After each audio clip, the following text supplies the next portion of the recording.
नमस्कार जय जगन्नाथ।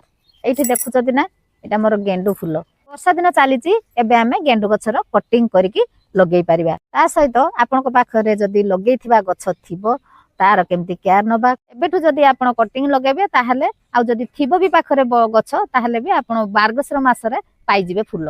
पुराना गेंडु गछ जदि थिबो आपण एई भलिया गुटे डाळ नै नेबे कटिंग करके आउ एई समय वर्षा जेहेतु होउची आपण जेकोनसी डाळ कटिंग करके लगे पारिबे। लगेबा आगरु आमे काटि नबा। एटा मोर 3टा गछ हबो देखंतु एइमती काटि नेबे आउ एइटा भी हबो। पॉट रे ड्रेनेज होल रहबा दरकार। तापरे बाली भर नेबे ता सहित पानी रो भेदेइ देबे। काटि थिबा डाळ को एलोवेरा रे डिप करनबा तापरे आमे बाली रे पुति दबा। सब डाळ को आपण एमती एलोवेरा रे करि परिबे, हळदी रे करि परिबे, महू रे करि परिबे, दालचीनी रे करि परिबे। एबडा सब रूट आनिया पय जे करथाय।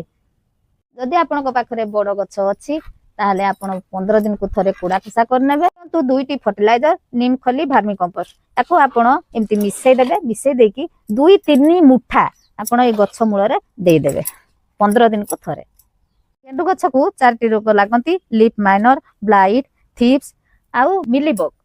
रोग को कंट्रोल करिया पय आपण 1 लीटर पानी रो आपण ए तोराणी 1 कप नेबे आउ नीम ऑयल 5 ml आउ एटा हैंड वाश आधा चामच एतक मिसै की आपण गछरे स्प्रे करिवे। स्प्रे करिवे जदि आपण को बहुत हेतिबो लाग लाग 3 दिन करिवे आउ जदि अल्प लागिथिबो सप्ताह रो थरे करिवे। सदिना आपण एई सब काम करनियंतु मार्गशीर स्टार्टिंग रे आपण पाइ जिवे फूल।